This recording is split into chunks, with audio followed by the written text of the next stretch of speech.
Then you got some outline, right? Any of these outlines include Mr. Halpin? Look at the names. You got Fernando Garcia. You got Randy Halpin. It's his second chaired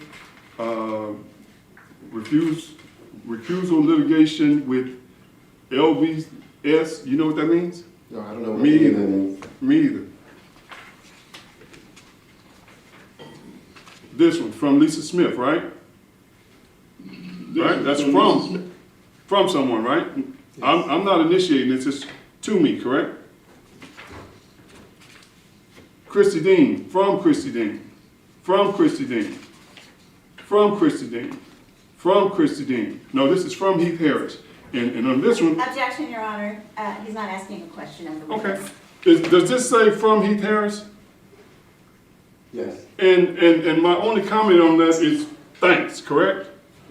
that's what I see there. That's the first email we see that's actually from me. I say thanks.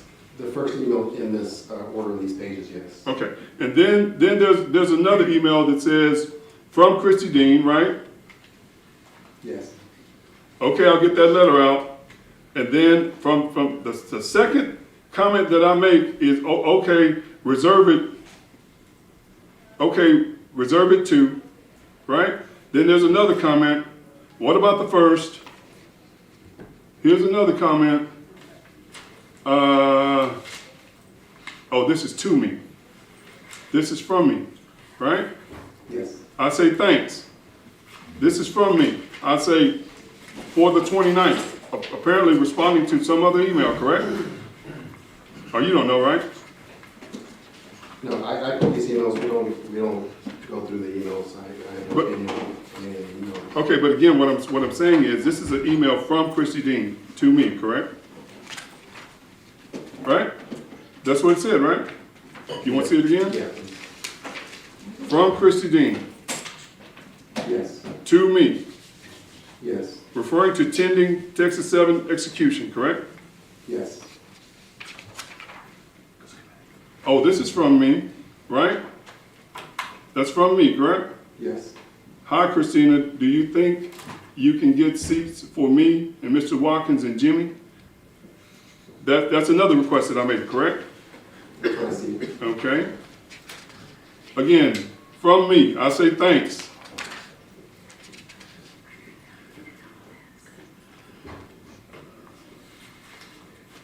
This is from me to Sharon Fuller, again, talking about the execution. I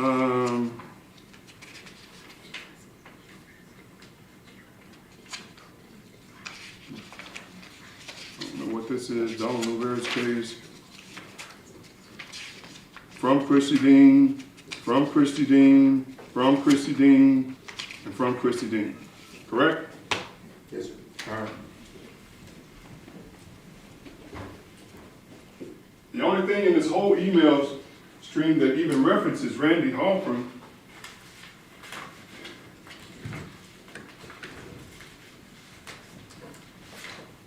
one moment, Chairman. Yeah.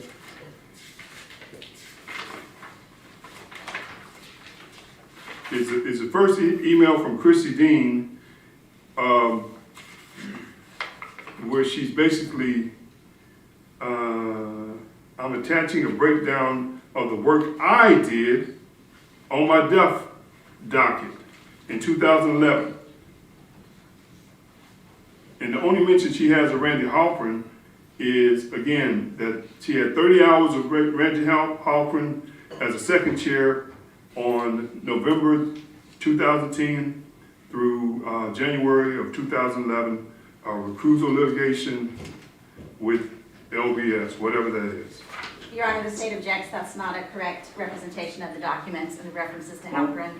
Well, the judge, you have the documents, you can see what references they make, that Christy Dean makes when she's talking about her death docket. I'll pass on this. Just briefly, Your Honor.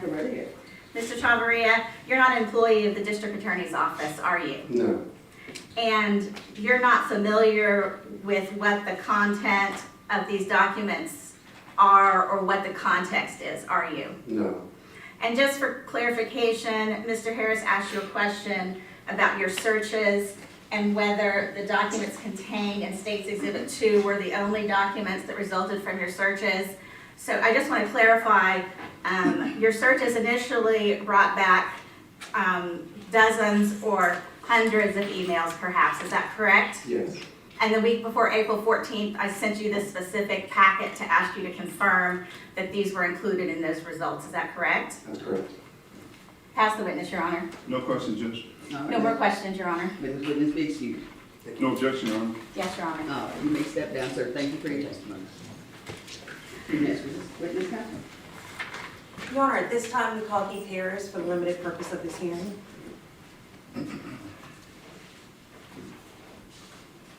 Oh, pardon me, I'm sorry.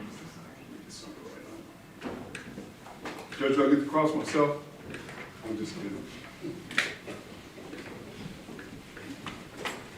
You can raise your right hand, sir. Yes, ma'am. You swear or affirm in all matters before the court, tell the truth, the whole truth, and nothing but the truth, so help you God? I do, Your Honor. All right, you may have a seat.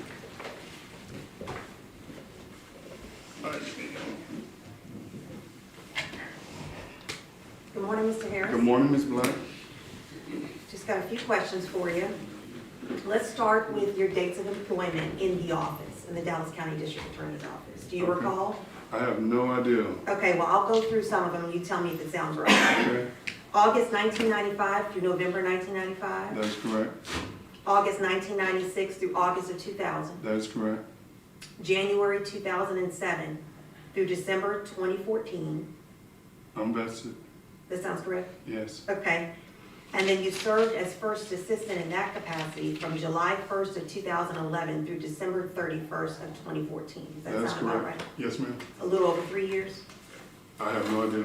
Okay. Whatever the record shows. July 1st of 2011 through December 31st of 2014. Okay. It's the best of times and the worst of times. Okay. And as the role of a first assistant, you're the right-hand man to the DA. Is that right? Yes, that's correct. So if the DA is unavailable or out, you are second in command.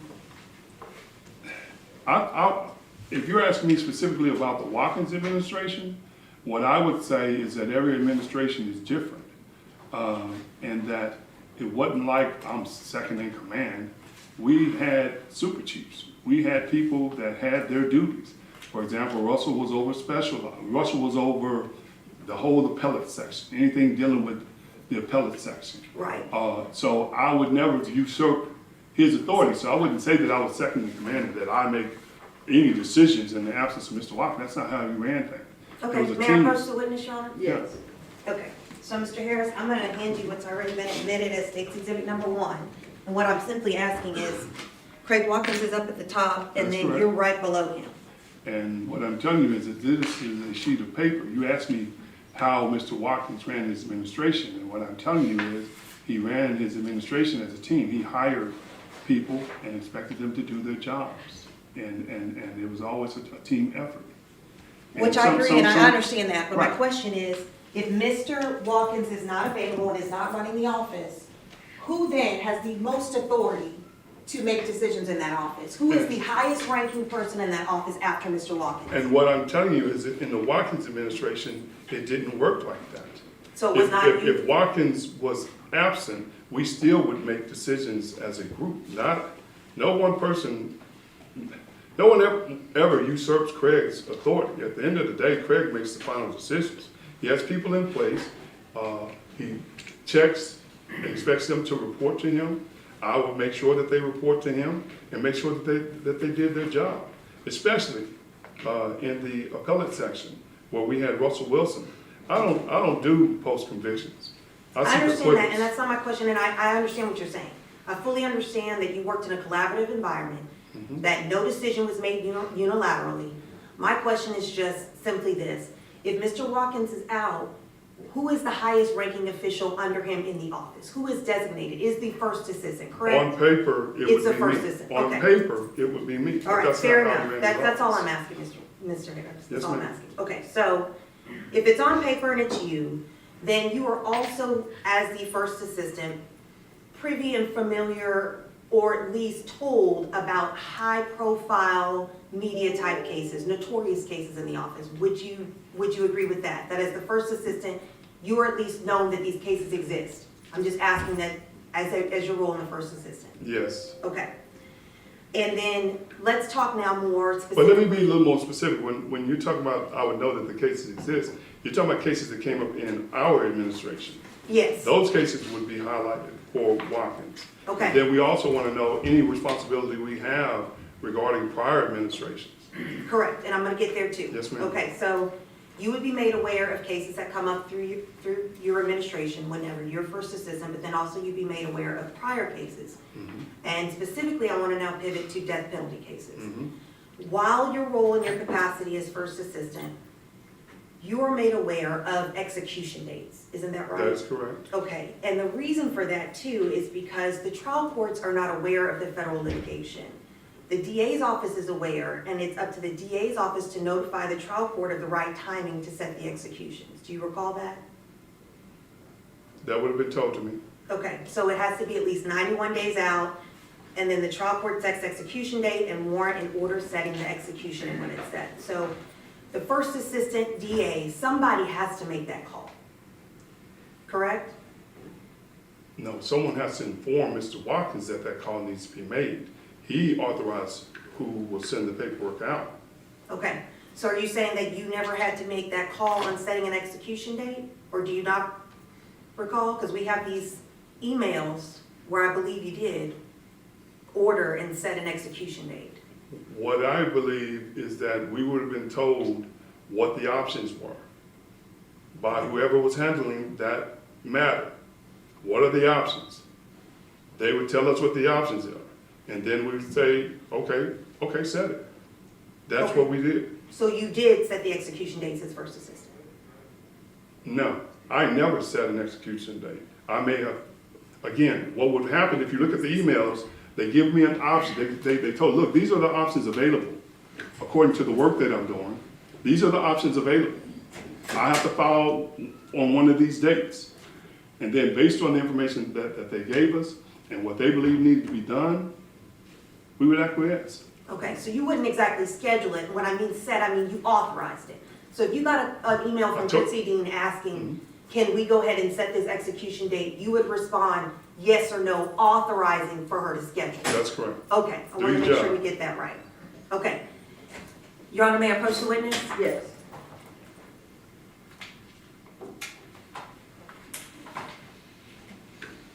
I'm now handing you what's been admitted as State's Exhibit number 2, which were the emails that you just went over. I'm going to turn you to page 6. In this email, we're going to start from the bottom and go up. This is from Christie, but Christina Dean, is that Yes, correct? ma'am. Okay. To Heath Harris on August 24th, 2011, looks like 10:32 a.m. Heath, I just wanted to touch base with you again about setting Revis's and Newberry's executions in the same week. The assistant AGs involved in these cases have let me know that the dates are starting to fill up. So if we want to go early in the new year, we should consider filing our motion soon. Thank you, Christy.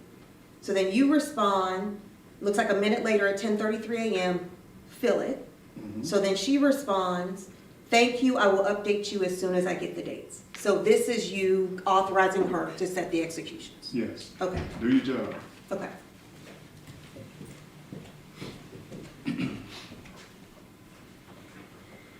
And in that email on page 6, Christy says there, Mr. Harris, I just wanted to touch base with you again. What could she be implying by again? I have no idea. Okay, but you would agree that I can infer that y'all had a previous conversation about these cases? No, you can't infer that. I have no idea. Okay. You don't recall No, the I don't. conversation? No, I don't. What would have happened is, again, she's in control of that death docket. She's in control of making sure Mr. Watkins knows everything that's going on in his office. I'm Right, just and trying to wait- I understand that. I'm just a middleman. But this email is only to you, right? In this situation, she's only asking you as your capacity as first assistant to fill that execution date. It's not to Craig, it's not to anyone else, she specifically only emailed to you. She's asking me because she knows that anything she asks me I'm going to refer to Craig. Okay.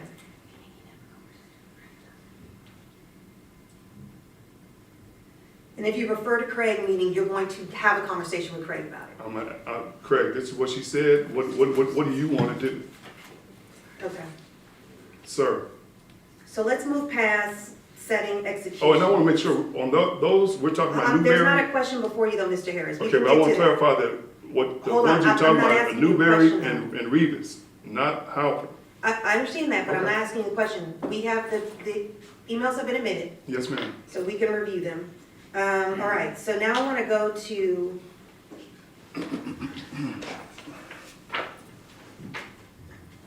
back to the emails. Let's go past setting or authorizing execution dates. While employed in the DA's office and in your capacity as first assistant, how many executions did you go personally to see? Just that one. Okay. You and only when need you to re- see one. When, all right. And when you're referring to one, are you referring to Revis's? George Revis, yes. But it could have been Hannibal Lecter. It didn't matter. It was the first execution during Craig's administration. He wanted to know exactly what it meant to put a man to death. And so we went for that reason. We went as guests, in fact, Now, let me ask you this, Mr. Harris. You said it was the first execution in his administration. yeah. Would it surprise you to know that 12 defendants had been executed prior to you becoming first assistant in Craig's administration? From Dallas County, 12? No, it wouldn't. It would surprise you or wouldn't surprise you? No, it wouldn't surprise me. Okay, so it wasn't the first execution in Craig's administration. Mhm. I believe this may have been the 14th in his administration when you actually went to go see it. Okay. Um, But it was the first, when I'm the first assistant, right? It was the second when you were the first assistant, but I believe you were just starting your role as first assistant. The first one under your start of the administration was July 20th of 2011, Mark Stroman. And then the second one, while you were first assistant, was George Revis of February 29th, 2012. Okay. Okay, so you're saying that you wanted to go and see this because it was the first under Craig's administration. It wasn't. So what was the purpose for going to the execution? Because now we're making decisions on seeking the death penalty. And again, he wanted more information about what that really meant. Again, the Revis execution was Bill Hill's. That was their execution. We even went there. You don't see no media coverage of them talking about Craig, other than the little photo that I showed. We weren't there to try to steal their kill, May I so to approach the speak. witness, Your Honor? Yes. Yeah. I'm gonna show you what's been marked as State's Exhibit 4. You've probably seen this. No objection. Yeah, I know exactly. You're what familiar that with is. this? Yes, Okay. ma'am. State offer States 4, Your Honor? No objection is No stated from objection. defense? Yeah. Stage 4 is admitted. Okay, and so this is you, who is the man in the white shirt? Do you know who that is? I have no idea. Okay, but that's you and Craig going to see Revis's execution? That's correct. Okay, and you're saying that Craig and you potentially wanted to know what it meant, but the Texas 7, you would agree, was a pretty notorious case in Dallas, right? That was Toby Shook's case. Right, but it was Bill pretty Hill's high case. profile, pretty notorious. I mean, everybody knew about the Texas 7, right? No, the cases I was focused on at that time were Robert Sparks, Gary Green, Tyrone Cade. Those are cases that our attention was focused on at that time, because those are people that we were now looking to potentially seek the execution on. So And you that's where our mentioned- focus was. You mentioned that you wanted to go, and I'm looking at your response that was filed on Thursday. We merely attended the execution to ensure that we understood what it meant to seek the death penalty Mhm. and request that a citizen be executed. Okay, so basically what you're saying here, that's a serious decision. Would you agree? That is a serious That's decision. not a willy-nilly decision that you Yeah, just yeah. made, And right? it That's a shouldn't be man's politically life. motivated either. Right, so it's important enough for you to go watch an execution so that you can start understanding in your mind how you're gonna make these decisions, wouldn't it be important if you're authorizing setting of an execution to know something about who you're setting an execution for? No, not really, because you trust your people to do their jobs. I trust Christy Dean. They were the best of the best. They still are. So you're saying you would authorize someone to set an execution without knowing nothing about the facts of the case? If Christy said it needed to be set, Watkins hired her. Okay? He trusts her. He vouches for her. So if she says it needs to be set, we set it. We trusted our people. Okay. More importantly, I trust Russell Wilson, who was her immediate supervisor. Right. And just to back up as well, whenever you are serving in the capacity of first assistant, you've authorized executions, you've now seen an execution in your capacity as first assistant. Were you not a part of also meetings on whether or not to seek death in cases? Not anything dealing with the Texas 7. Right, but just in general, as capacity of first assistant, wouldn't you be called in a meeting and you'd be told facts and summaries of cases and you'd have to make a decision on whether or not to seek death on someone? When he formed the committee, I would be included in that committee. Other super chiefs would be included in that committee. And then we would make the decision on whether or not to seek the death penalty. On cases that came up in his administration, we never backdated to look back. There was no committee that looked back over every death penalty case that came through the Bill Hill administration. We made decisions on cases we were going to make decisions on. And that's what I mean by, at some point, we need, even though you're saying we had 12 executions, okay? Well, obviously, we still didn't feel comfortable. He did not want to seek the death penalty, but it was the law, so he followed the law. And the more information we could get about why and exactly what we were doing, that's why we went to go to the execution. Plus, he wanted to go visit his great-great-granddad that was executed by the state, so. I understand that, and I understand what you're saying, the more information, because it makes sense to me. If you're going to be making a decision as profound as that about authorizing an execution of a man, you would probably want to know some information. You probably want to know the validity of the case. Because at the same time this is going on, Mr. Harris, y'all are also #1 in exonerations, right? Dallas is leading the charge in exonerations. So you have these exonerations where you are reviewing prior convictions, where you are looking to make sure that the conviction is valid. I'm not. That would be Russell Wilson and his team. We even created a conviction integrity unit Yes. to focus on things like that. They didn't answer to me. They answered to Russell. Yes, and I understand, and the conviction integrity unit has done a great job, but what I'm saying is, that unit is required to look back on cases. Are you saying that in setting an execution, you wouldn't be asked by Craig or yourself to inquire into the validity of something before moving forward and authorizing the execution date? No, The facts of the case? not on any case in the Texas 7.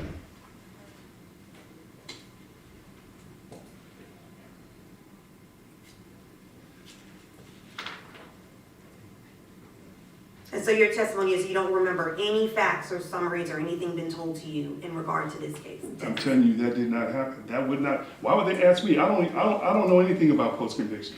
They wouldn't want me to check their work. That's something Russell would do. I don't know where the commas and the periods, exclamation marks go. That's not my job.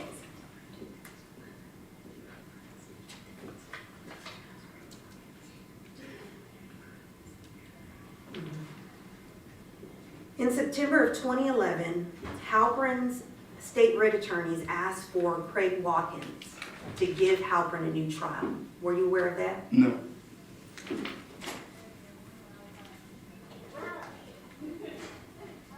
Excuse me, Ms. Black, what was that date that you were given in 2011?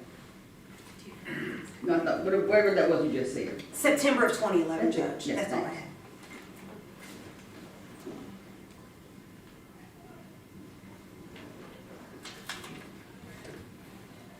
Mr. Harris, I know we've gone back and forth a little bit about what you believe your role in the first assistant is, what we have here in the org chart, but do you recall ever saying that the first assistant is involved in everything in that office?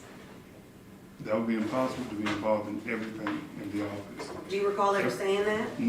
I don't recall saying it. What I'm telling you is as far as the role of the first assistant, it differs from administration to administration. Your administration doesn't even have a first assistant. So again, every administration is Well, different. we do have a first assistant, Mr. Harris. Well, not like our org chart. Paul Hamilton. Not like our org chart. Your org chart is totally different than our Your org Honor, chart. may I approach the witness? Yes. I'm handing you what's been marked as State's Exhibit number 5. I'm gonna let you review this, 'cause I know you haven't seen it. It's a WFA article. And I don't wanna talk about the context of the article, I wanna talk specifically about something that you said about the first Okay, well, assistant. just ask me. Okay. Turn to page 6. I'll let you read along. The first assistant is involved in everything. The first assistant is involved in everything, Harris said. Okay? Do you recall saying that? Yes. Okay. But what specifically does everything? Are you asking me that? I didn't say it, Mr. Harris, I'm just saying, do you recall saying that? I did say that, but again, in what context are you asking me about everything? Your Honor, state offer state 5. No objection, Judge. State 5 is, admitted.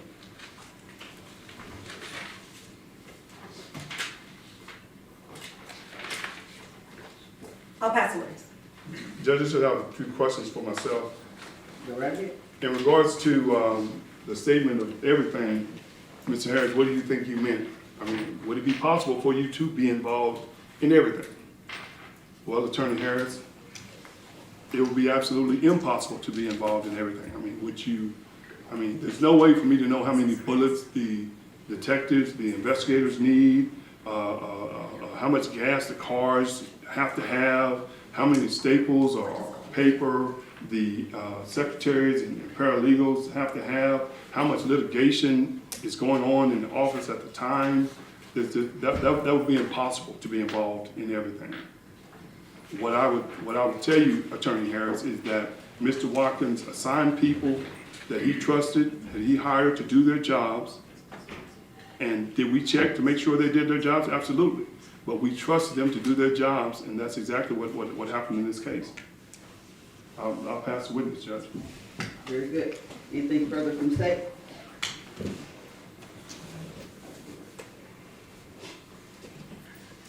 Oh, not of Mr. Harris. All right. You may step down, sir. Thank you. Thank you.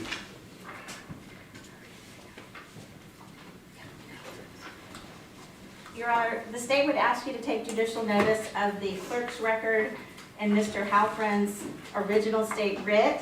That's cause number W01-00327-A. It's the state writ file. It's the state writ file, Your Honor, that I gave you an electronic copy of in our prior hearing. And I have 2 documents here from that clerk's record, Your Honor. One is a September 13th, 2011 letter to Craig Watkins, Mike Casillas, and Lisa Smith, asking for relief in Mr. Halperin's case and asking the state to agree to a new trial in Mr. Halperin's case. That's signed by his then counsel on the state writ, Gary Udishin. I would offer that as State's Exhibit 6, and I'm handing a copy Thank you. to Mr. Harris. It's included in that clerk's record, Your Honor, that I've asked you to take judicial notice of. May I approach? Hold on just a second. Waiting for the finished response. Oh, no objection, Judge. All right, state 6 is admitted, and the court will take judicial notice, and yes, you may approach. I'm here. And in conjunction with that, Your Honor, the state would offer State's Exhibit 7, which is the state's response to that letter that was just submitted, dated October 3rd, 2011. It's to the Honorable Michael Snipes, who was presiding over Mr. Halperin's writ at that time, and it is signed by Lisa Smith, Assistant District Attorney. It's included in the clerk's record. I offer it here as State's Exhibit 7. No objection, Judge. State 7 is admitted. May I approach, Your Honor? Yes.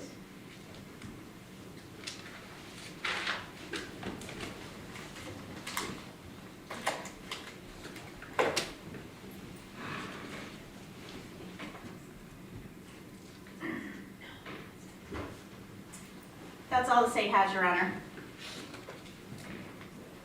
All right.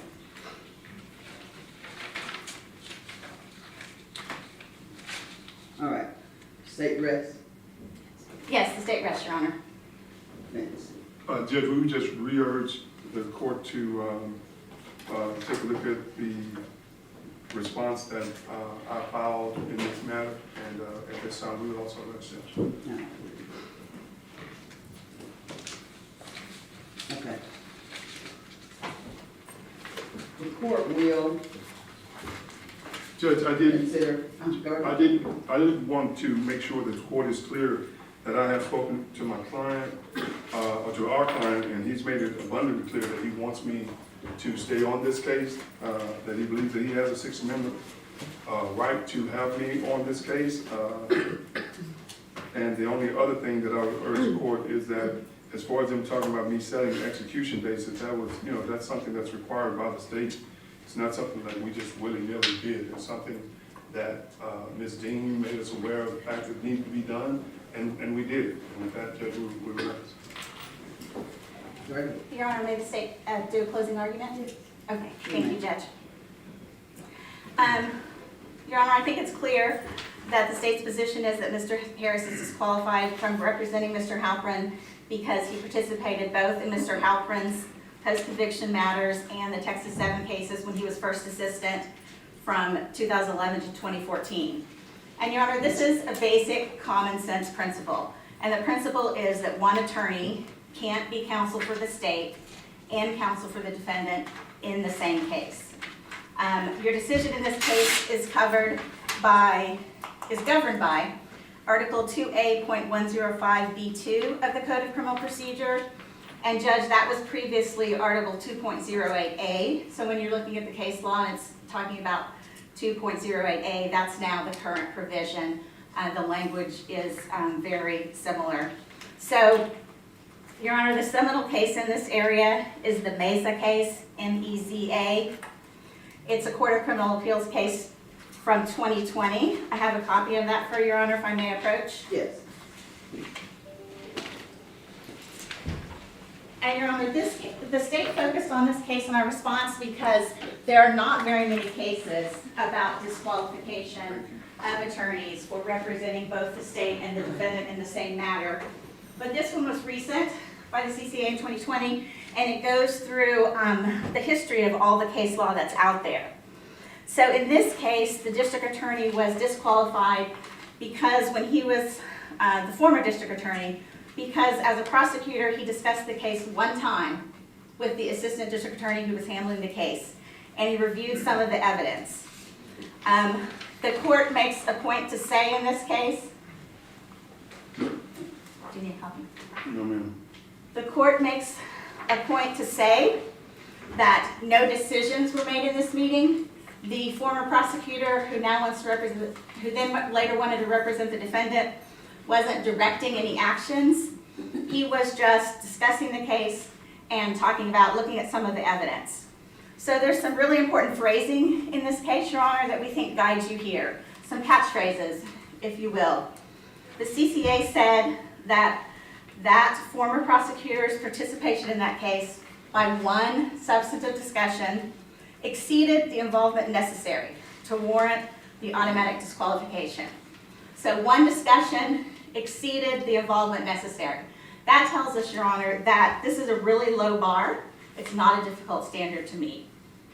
The next catchphrase that the court used here was that I've already mentioned, it's a rule of automatic disqualification.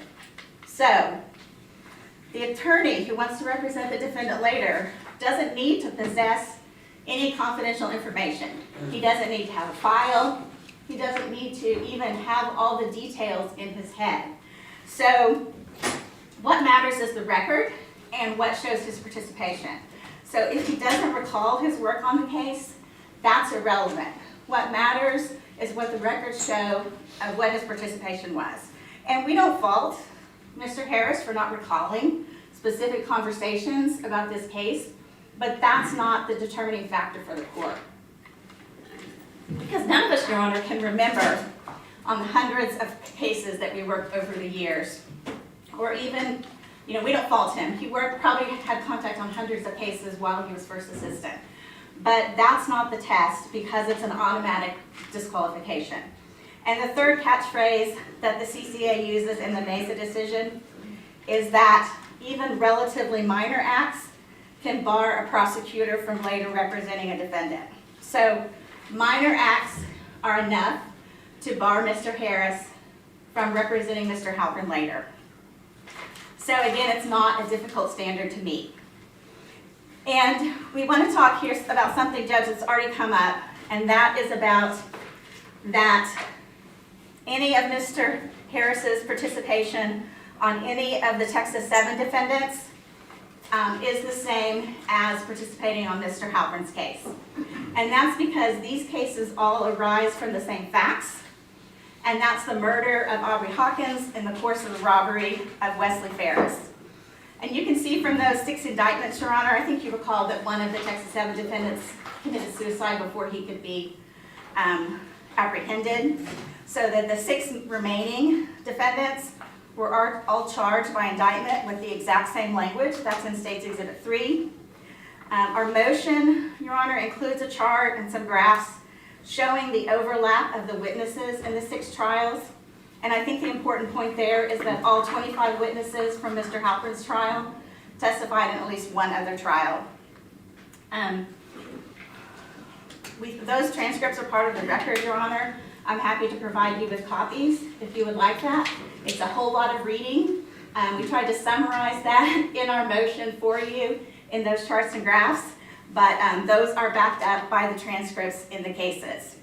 And I think the point here, Your Honor, is that the state could have sought to try these 6 defendants in one trial. We did not, of course, but these were all the same case. And any participation on any one of these cases throughout the years is the same as participation on Mr. Halpern's case. So there's one case that guides us here on this, Your Honor, and it's the King versus State case. Mr. Halpern's response filed last Thursday, may I approach, Your Honor? Referenced the King case, and it reminded me, Judge, that this is the only case out there that defines what a case is for purposes of disqualification. And it's an old case, but it was cited in the Mesa case. And Mr. Harris cited it for a different reason, Your Honor. Mr. Harris cited it for the proposition that in this case, the county attorney had filled out the complaint for the defendant on a first charge of assault with intent to murder. And then later he goes into private practice and he wants to represent that defendant in a re-indicted case or a refiled case for manslaughter. And the court here said, even though it's a different cause number, it arises from the same facts as the first charge and the second charge. It all arises from the same facts, so it's the same case, and he can't represent the defendant later in private practice. And interestingly enough, Judge, this language that they're looking at on page 3 of your handout is the same language, very similar to the current statute about you can't be a former prosecutor and if it's a defense attorney in the same case.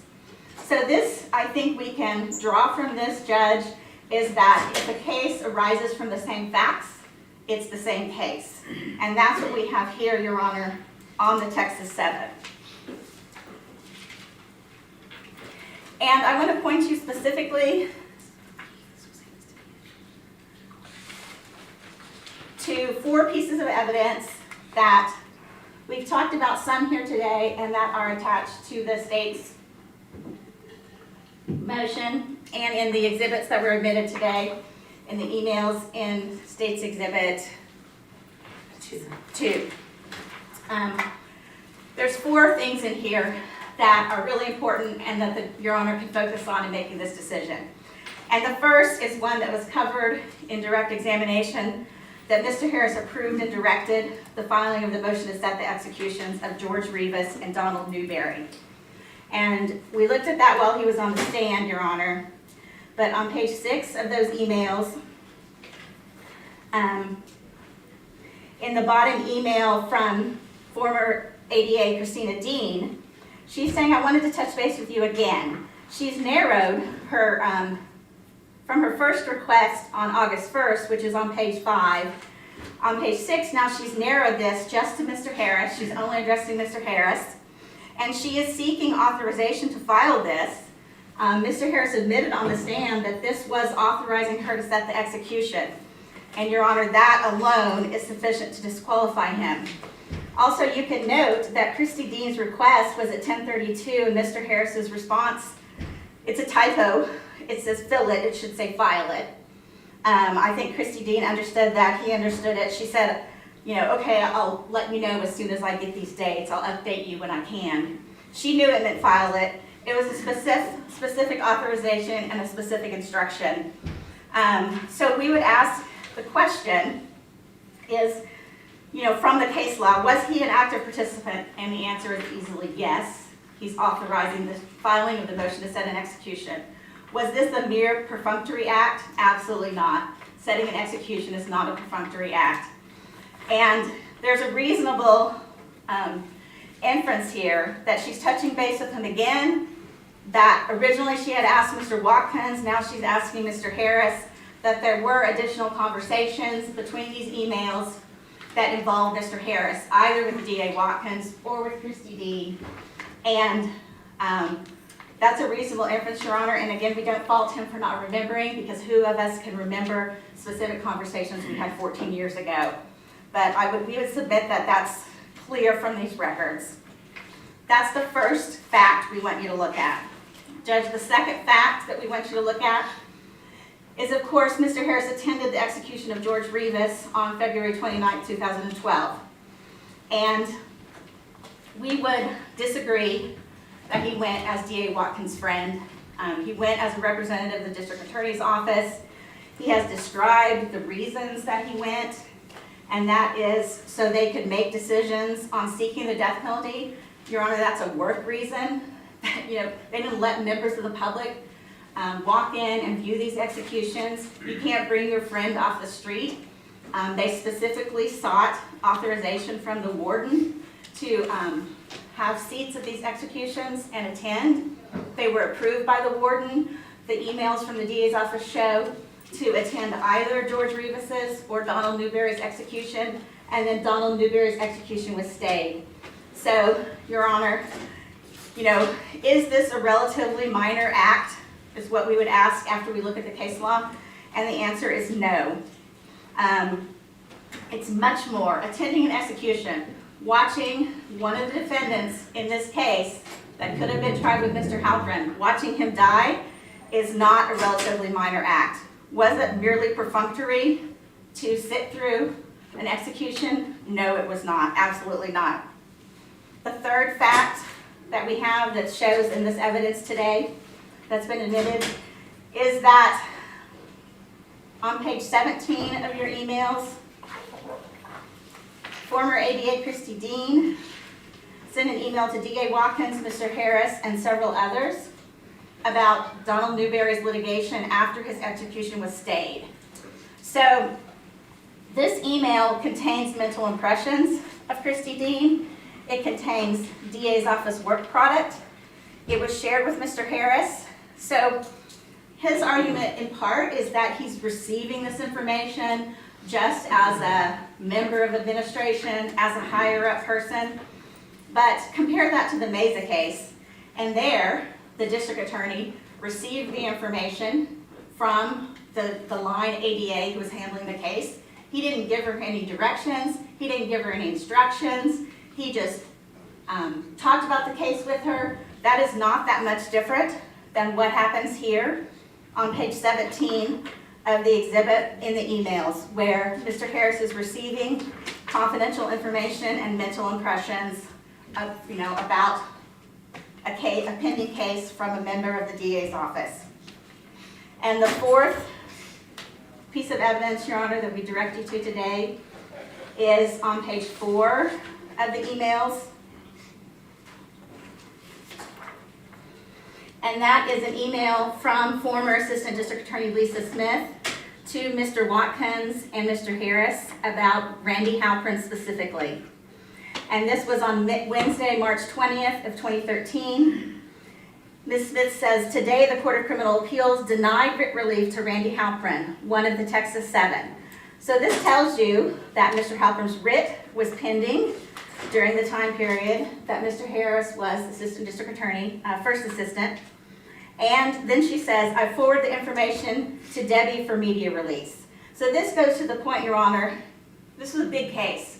The DA's office doesn't do media releases on denial of post-conviction claims on every case. I mean, that's hundreds, thousands of cases.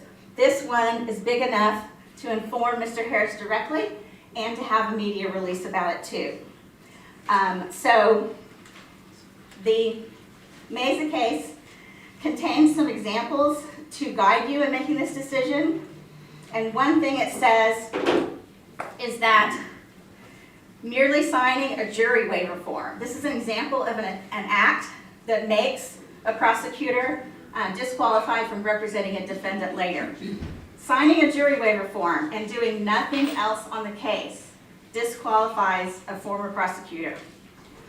Another example in the Mesa case is that writing a letter with a punishment recommendation makes the prosecutor disqualified from representing the same defendant later on the case.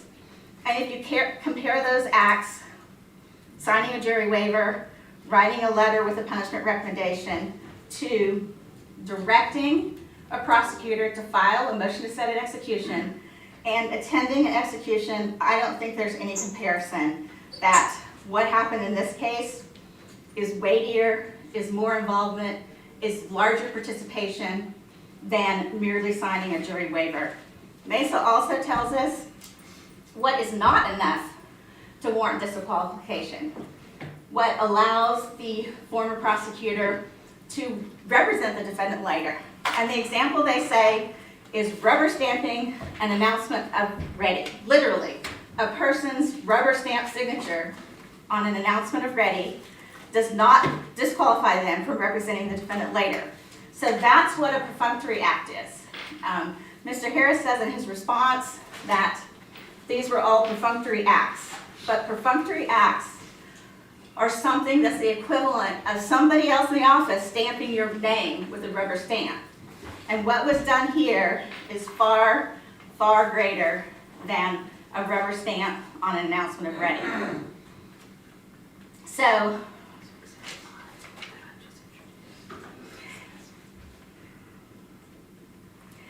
Exhibit 5, Your Honor, was an article about a dismissal. And when Mr. Harris said that the defendant's attorney is involved in everything, this was a mere dismissal of a case. And today, we are talking about a death penalty case. It is really hard to believe, or impossible to believe, that Mr. Harris would not have been apprised of the facts, would not have had conversations, would not have known the facts and circumstances of a case before authorizing a man's death and the seeking of an execution date. And again, we don't fault him for not remembering that because it has been so many years. But practically speaking, we don't think that you make that decision in 1 minute if you don't know what that case is about, who the defendant is. Your Honor, we don't think that he would have acted with that amount of callous disregard. We think that he would have known what that decision meant and what that decision involved and who those individuals were and what their cases were when their executions were being set. And as the first assistant, he is the highest ranking employee under the district attorney. We believe that you can draw from these records that he was involved in these decisions, Your Honor. That's all from the state right now, Your Honor.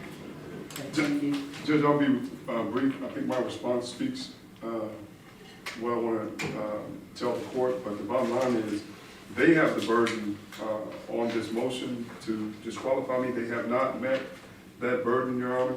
They keep asking this court to speculate what I should have seen or what I should have done. That's like having a witness to an aggravated robbery that happened 20 years ago. Well, you were standing right there, you should have saw something. You should have saw this, you should have heard that. Well, the witness said he didn't.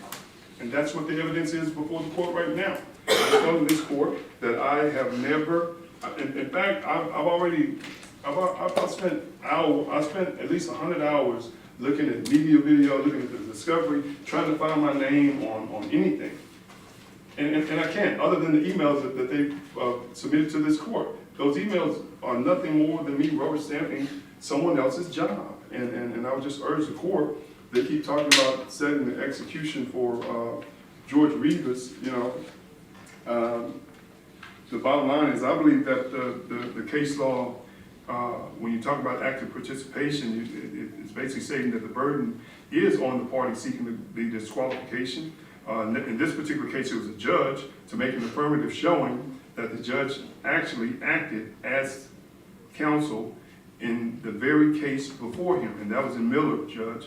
And my response has the site on that. And they keep talking about all these other cases and how they could have tried the Texas 7, that they could have tried George Rivas with Mr. Halpin. That's bull. We would have never tried, excuse me, Judge, I'm sorry. We would have never tried a death penalty case together or capital murder together, especially with someone as diabolical and one of the deadliest criminals in Texas history. As a defense attorney, you would never allow George Rivas to be tried with your client. So that's nonsense. And at the end of the day, Judge, the bottom line is they had the burden. They keep talking about what I didn't recall. They have the burden to prove that I did something more than that would amount to active participation. And I submit to the court that they haven't done that. When you're talking about file stamping, an actual act, an act. There's not one act that I did here other than respond to an email. And I would submit to the court when they say that it was a typo when I wrote bill. It's probably that insignificant. Christy, do your job. You're great at what you do. That's why Mr. Watkins hired you. That's why we trust you. Lisa, do your job. That's why we trust you. We believe in you. If you tell us that's what needs to be done, then we rubber stamp it and get it done. The executions, Judge, again, they're required by the state. What does Mr. Watkins need to do? Whatever that unit tells us, we trust that Russell has them ready. If they give us information, we rubber stamp it and go on. That's all that I've never sat with no Lisa Smith, no Christy Dean to go over Mr. Halpin's file or any other member of the Texas 7. That was Toby Shook's case. That was Bill Hill's case. We did nothing in that case other than go and view, again, the execution of George Rivas, you know, again, one of the most coercive, manipulative defendants this state has ever seen. And because they haven't met their burden, Judge, I'm gonna ask that you deny their motion. And I do want to finally just make reference to, I do believe that although I understand that my client's Sixth Amendment right is not absolute in this matter, I do believe that the court has the discretion to take it into consideration.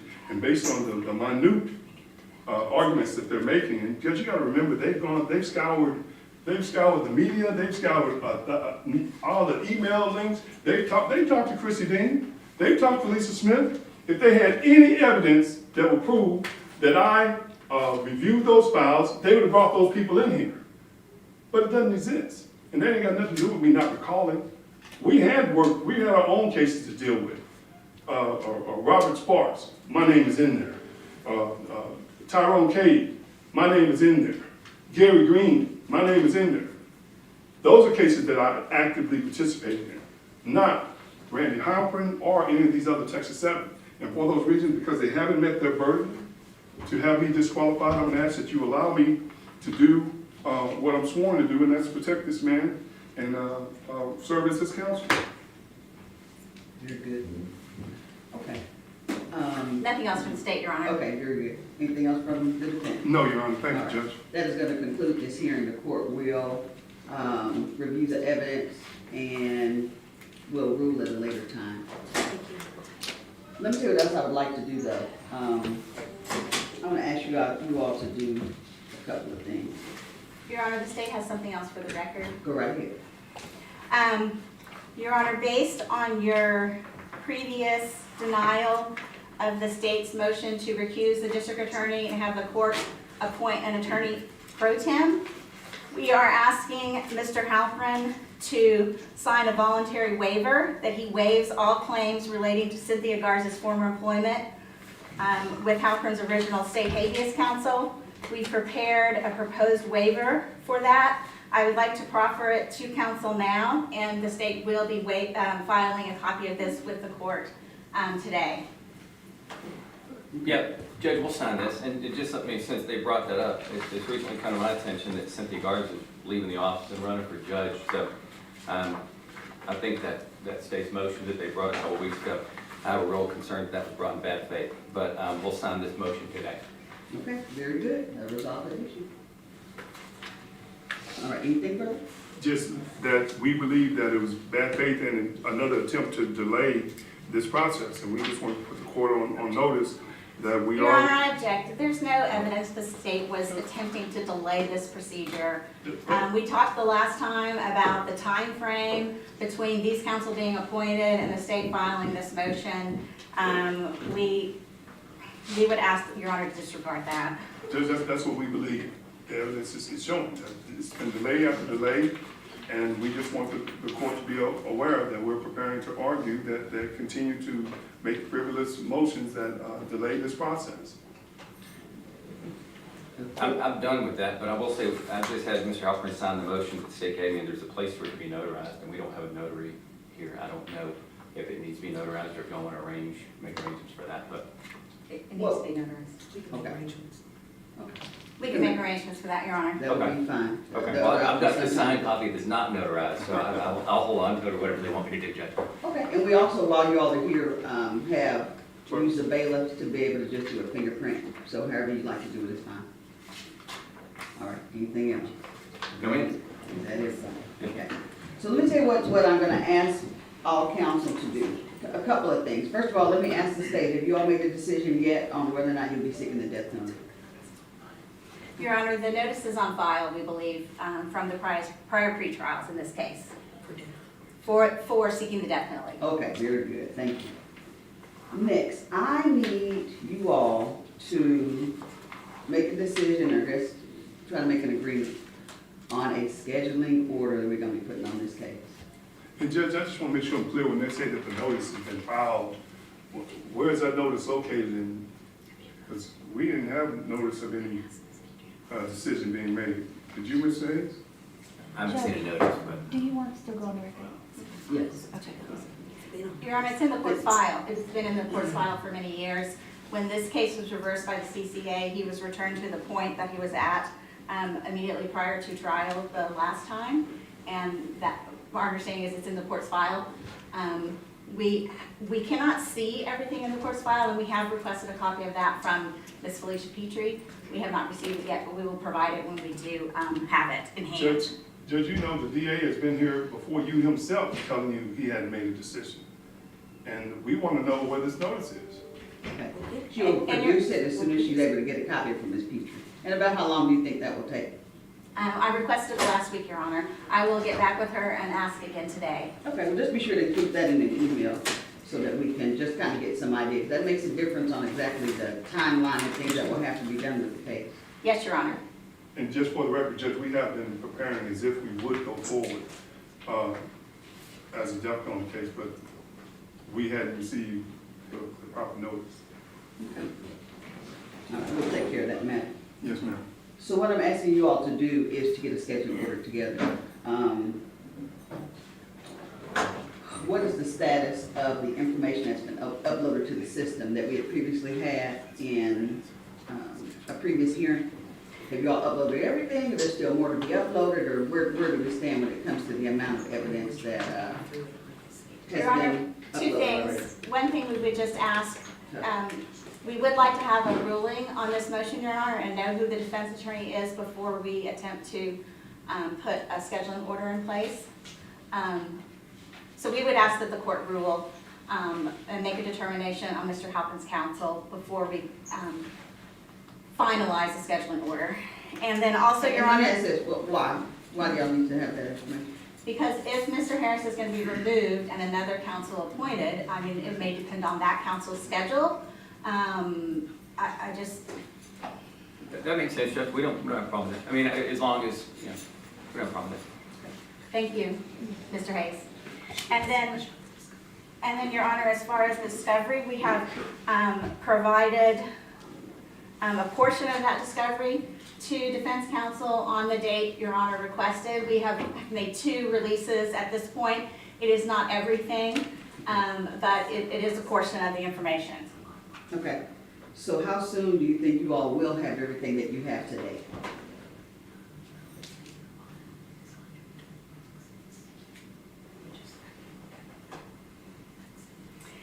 Your Honor, we are actively reviewing those boxes. They need to be reviewed by the attorneys who have been placed on this team by DA Crusoe before everything's provided. So I just would say that it's in process and we're moving as quickly as we can, but we still are talking about 125 boxes. Approximately, Your Honor. it. And just so the court knows, we had a concern, I don't know, a month or 6 weeks ago about the speed at which this discovery was being uploaded and provided to us, but we no longer have that concern. They seem to be getting it to us faster than we can download it and look at it. So I've got no reason to think that Ms. Yates isn't being honest when she says that they're getting it done as quick as they can. I don't know how much is out there, but I know we've been getting a lot. Very good. Okay. So, let me tell you what I'm asking you all to do. I'll give you all 1 week to give me a scheduling order. And, y'all have the ruling long before that. But I do want you all to try to agree to have it to me by next Monday. If you all cannot agree, then each of you just give a separate scheduling order. And right now, we're gonna be going on the premise that it's gonna be a death penalty case. I can't imagine that we can't come up with a set of dates that's amenable most times. Yeah, and I guess my biggest issue is I just wanna be sure that, you know, and I'm sure everybody's probably in the same mindset, that this case does not linger any longer than it has to, with us, you know, getting a resolution to it. So if you all will give me that, then I think we'll be able to have some, just some guidance on the timing of everything. Anything else that we need to place on the record, any councils would like to express? Not from the state, Your Honor. Thank you. Nothing from the defense judge? All right, thank you. Thank you, Your Honor. Thank you. Thank you, Judge. I want to be sure. Can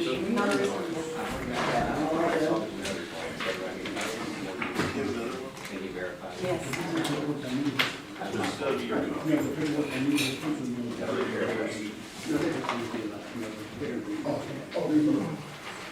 Are y'all gonna try to do the notary today? They're on their way Yes, down. hold it. They're on their way down. Yes, thank you, Just Judge. Go ahead and, take them back.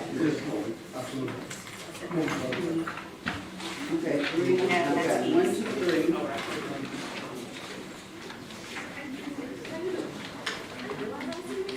I got 1, 2, 3, 6, 7.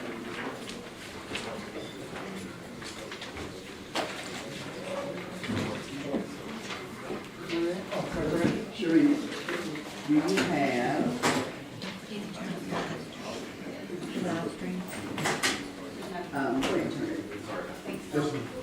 Wait a minute. Yeah.